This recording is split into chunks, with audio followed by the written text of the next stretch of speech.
होली बोलते बोले अभी होली बोल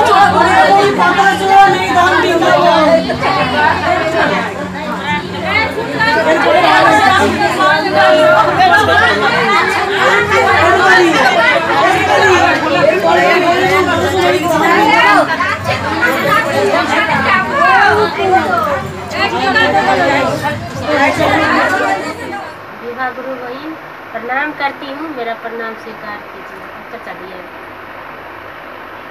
एक मंदिर थे, तो मंदिर में भिखारी रहते थे। डेली क्या करते थे, भीख मांग के लाते थे और पहले शिवलिंग पर चढ़ा के पूजा कर लेते थे, उसका बाद वो खाना खाते थे।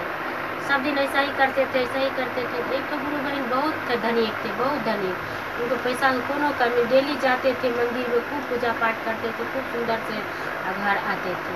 तो उस दिन खड़ा होकर देख रहे हैं उनको, ये भिखारी क्या करते, भीख मांग लेते हैं, उसका बाद बाबा को चढ़ा देते हैं।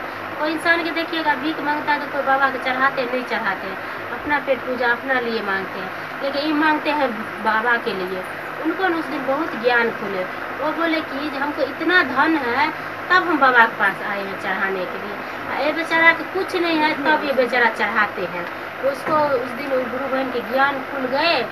वो बोले कि जे बाबा हम तुम्हारे पास रहेंगे, हम घर द्वार नहीं जाएंगे, हमको भी धन दौलत का कोनो मतलब नहीं है, हमको नहीं चाहिए, हमको बाबा बाबा लग रहेंगे, हमको यही चाहिए, हमको कुछ नहीं चाहिए। वो भी क्या किए, उस दिन से वहीं पर रहने लगे, वहीं पर से अपना रहने लगे, मांग के अपना बाबा को चढ़ाते, खाते पीते रहते। महादेव उनको बहुत मने दिए, बहुत दिए, वहीं पर अपना रहने लगे गुरु बहन। और गुरु भाई भी रहने लगे, दोनों गुरु भाई गुरु बहन हो गए।